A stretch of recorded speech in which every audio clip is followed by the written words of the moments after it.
We dismiss history at our peril. Liberty Nation Radio with Mark Angelides. Welcome back to Liberty Nation Radio. We have a special treat for you next. Liberty Nation senior political editor, Tim Donner, with our signature Say What segment. Over to you, Tim, and thanks for being here. Okay, Mark, thanks. And a lot of people on both sides of the decades-long abortion debate were likely saying say what themselves recently about both the unprecedented leak of the draft of a Supreme Court decision and that the decision would not just weaken, but overturn the landmark Roe versus Wade ruling, which has stood for almost 50 years. The left predictably went into a tirade, saying the sky is falling for women, doxing all the conservative Supreme Court justices to gin up protests outside their homes. And the 46th president refused to say a single discouraging word about the unprecedented protests, instead suggesting this decision is just the tip of the spear from the extremists who support Donald Trump. What happens if you have a state changes the law saying that children who are LGBTQ can't be in classrooms with other children? Is that legit under the way that the decision is written? What are the next things that are going to be attacked?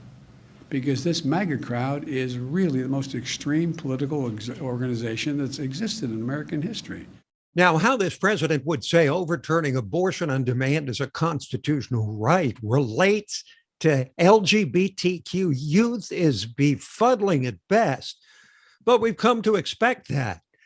But that didn't stop the hysterical rhetoric from the left from continuing. Senator Elizabeth Warren went on the rat hole known as The View and asserted that this decision will open up threats from every direction. Now they've opened up the possibility of your contraception. Might be a contraception like an IUD that works after an egg is fertilized.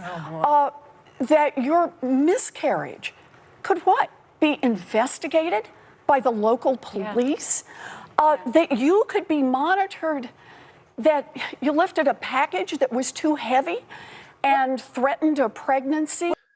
Okay, if that wasn't hysterical enough for you, Warren's fellow Democratic Senator Amy Klobuchar declared that this Supreme Court decision will unleash the Democratic vote in November because it sets the cause of women's rights back not just decades, but centuries. The women of this country and the men who stand with them will vote like they've never voted before, because this is 50 years of rights in a leaked opinion where Justice Alito is literally not just taking us back to the 1950s, he's taking us back to the 1850s.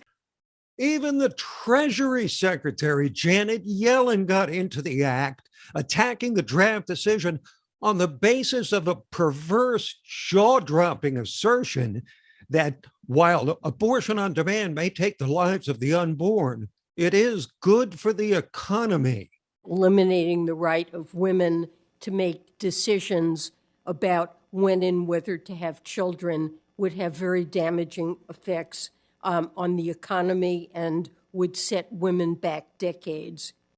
Roe v. Wade and access to reproductive health care, including abortion, helped lead to increased labor force participation? Yes, folks, she actually said that. The Treasury Secretary of the United States, aborting pregnancies leads to increased labor force participation. Do these people have any self-awareness, any at all? And when they weren't enraged like they always are about abortion, or doxing justices or holding vile protests in their peaceful neighborhoods, they were busy decrying the imminent outbreak of free speech on Twitter, attacking the man who bought the tech giant Elon Musk for daring to declare he will end censorship of the right on the platform he will soon own. A petulant and not so bright billionaire casually bought one of the world's most influential messaging machines and just handed it to the far right. His idea of freedom means freedom to be a jerk. It's about free speech of straight white men. That is from MSNBC and, of course, The View. So the left has now clearly come down almost universally on the side of speech codes, anathema to the First Amendment.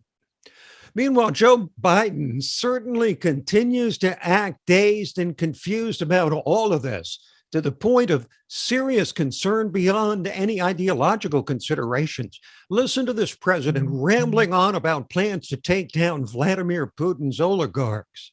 I'm also sending to Congress a comprehensive package of that will enhance our underlying effort to accommodate the Russian oligarchs and make sure we take their ill-begotten gains. We're going to accommodate them. We're going to seize their yachts, their luxury homes, and other ill-begotten gains of Putin's kleptocracy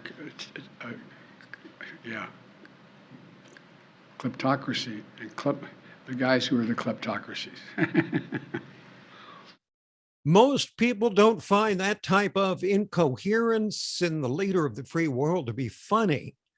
But we're told he won the election, so what are you going to do? Demand he be replaced by Kamala Harris? Meanwhile, as inflation continues to rage, still over 8% despite a very slight drop in the last month, it's threatening the political future of most Democrats. And the heart of the problem may have been unwittingly revealed by Senate Majority Leader Chuck Schumer when he almost spilled the beans on the Democrats' answer to inflation. If you want to get rid of inflation, the only way to do it is to undo a lot of the Trump tax cuts and raise rates. Did you hear that? He almost said raise taxes, then stopped himself, avoiding a gaffe, which in Washington parlance means accidentally telling an inconvenient truth.